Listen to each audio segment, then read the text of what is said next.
அதிமுகவா திமுகன்ற அரசியல் இப்போ இல்லை, திமுகவா பிஜேபியா அதுதான் அரசியல். அப்போ நீங்கள் அதிமுக காணாமல் போயிட்டுருக்கு, காணாமல் போயிடும். ஆனால் திமுக மட்டும் உங்களால் அசைக்க முடியல. அப்படி பார்த்தா திமுக மட்டும் ஸ்டாண்டர்டாக இருக்கு இல்லையா? அதுக்கு பல காரணங்கள் இருக்குது. அதாவது அடுத்தடுத்த தலைவர்கள் வர்றது, ஒரே தலைவருடைய ஆயுள் ரொம்ப ஒரு ஸ்ட்ராங்கான லீடர், அவருக்கு நீண்ட ஆயுளும் அமைஞ்சு இறைவன் புண்ணியத்தில் அமைஞ்சிருச்சுன்னு வச்சுங்க, அவர் ஆயுஷ் காலம் முழுக்க அந்த கட்சியை கட்டி காப்பாற்ற முடியுது. இப்போது கலைஞர் இறக்கும்போது அவருக்கு 95-96 வயசு, எம்ஜிஆர் இறக்குறப்போ 70 வயசு தான்.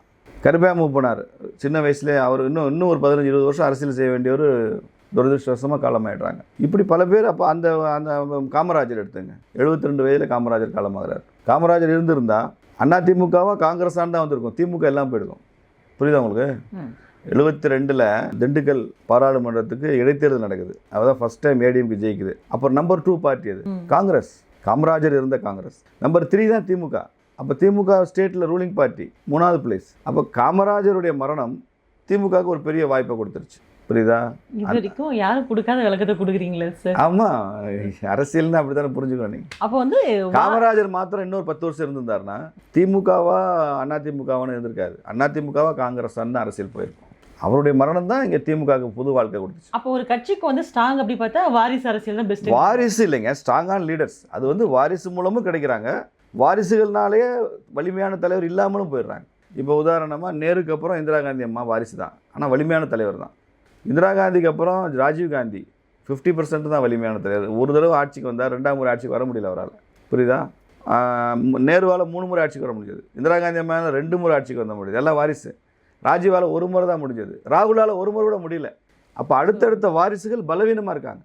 புரியுதா? ஆனால் அவங்க கட்சியை கட்டுக்கோப்பாக வச்சுக்க முடியுது அவங்களால. ஆட்சிக்கு வர முடியல தவிர கட்சி ஒரு தலைமைக்கு பின்னால் அணி திரண்டு இவர் தான் எங்கள் தலைவர்னு சொல்கிறதுக்கு அந்த வாரிசு உதவுதுங்க. அந்த அளவில் அது சக்ஸஸ் ஆகும். பிஜேபியா திமுகன்றதான் அடுத்த வரக்கூடிய அரசியல். இந்த காங்கிரஸ்க்கு அப்படியே ஆப்போசிட்டா திமுக இருக்குன்னு எடுத்துக்கலாமா சார்? அடுத்தடுத்து வரக்கூடிய வாரிசு அதுக்கப்புறம் கொஞ்ச நாள் திமுக, அதுக்கப்புறம் கொஞ்ச நாள் திமுக எல்லாம் போயிடும். பிஜேபியா வேற ஒரு புதிய கட்சி தமிழ்நாட்டில் எமர்ஜ் ஆகி வரும், அந்த கட்சியா பிஜேபியான்னு போயிட்டே இருக்கும். நீங்கள் அப்படி பார்க்கக்கூடாதுல்ல. இப்போ நீங்கள் என்ன சொன்னீங்க, வாரிசில் வந்தாலும் கூட நல்ல ஸ்ட்ராங்கஸ்ட் லீடர் வரும்போது அந்த கட்சி வந்து இன்னும் கட்டுக்கோப்பா இன்னும் ஸ்ட்ராங் ஆகுதுன்னு சொல்கிறீங்க. கலைஞர் இருந்தார், அதுக்கப்புறம் வந்துட்டு இப்போ ஸ்டாலின் அவர்கள் இருக்கார் சிஎம்மா, அதுக்கப்புறம் உதயநிதி அவர்கள் வந்துட்டு இருக்காரு, அதுக்கப்புறம் அவருடைய சன்னும் வந்துட்டு இருக்காரு.